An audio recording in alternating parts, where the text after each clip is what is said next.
চাষিরা যদি স্লোগান দেন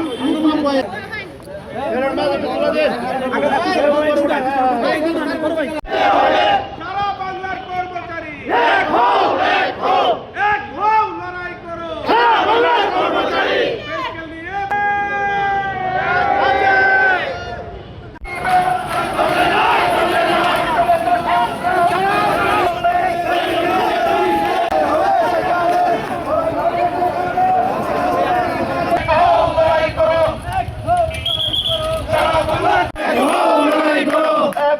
লড়াই করো সারা বাংলার কর্মচারী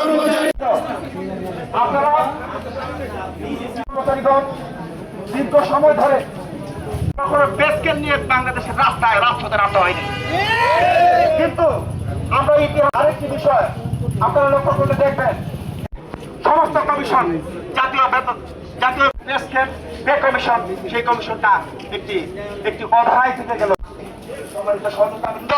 আপনারা আমাদের বুঝতে হবে আমরা বিজয় ডান প্রান্তে আছি। সরকারি দপ্তর, আদাসের সরকারি দপ্তর, আপনারা আমার সংগ্রামী সালাম গ্রহণ করুন। পুলিশ করতে চাচ্ছে বুকে মিছিল করে যমুনা অভিমুখে পদযাত্রা করবো ইনশাল্লাহ। আমাদের কর্মচারী ভাইয়েরা সবাই রাজি আছেন তোতে। আমরা আজকে সারা বাংলাদেশের সকল কর্মচারী মাঠে নেমেছে। আমরা দেখেন সামনে আমার সরকারি কর্মচারী ব্যতীত নির্বাচন হওয়া অসম্ভব। 300 কোটি টাকা তারা নিয়ে নিয়েছে, কেন এভাবে টাকাটা নিল?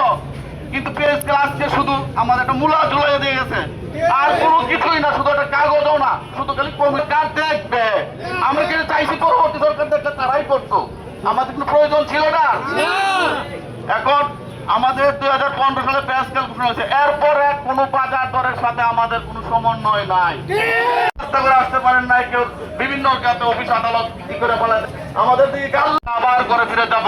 আমরা আপনার সন্তান, আপনার নাম সুনারক করে আমরা লিখে রাখবো যে পর্যন্ত যেই বেতনে আমরা নিজেদের একটা ভালো কাপড় পর্যন্ত কিনতে পারি না। তার মানে কি দাঁড়ালো?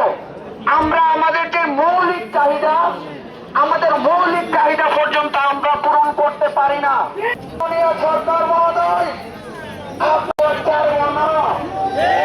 মাননীয় প্রধান উপদেষ্টা মহোদয় বলেছিলেন আমার কর্মচারী হিসেবে, কিন্তু কেন এর বিরুদ্ধে এমন কে বাংলাদেশে লুকিয়ে আছে যে কর্মচারীদের এই ব্যাংকের মাধ্যমে বিভিন্ন জায়গায় যে বেতন আমাদের বিরুদ্ধে কথা বলতে পারবে না, আমাদের মুখে তালাও তুলিয়ে দেওয়া হয়েছে। কর্মচারী গর্জে উঠেছে। ভাইয়ের আমার, আমি আপনাদের সময় নষ্ট করবো না। আমি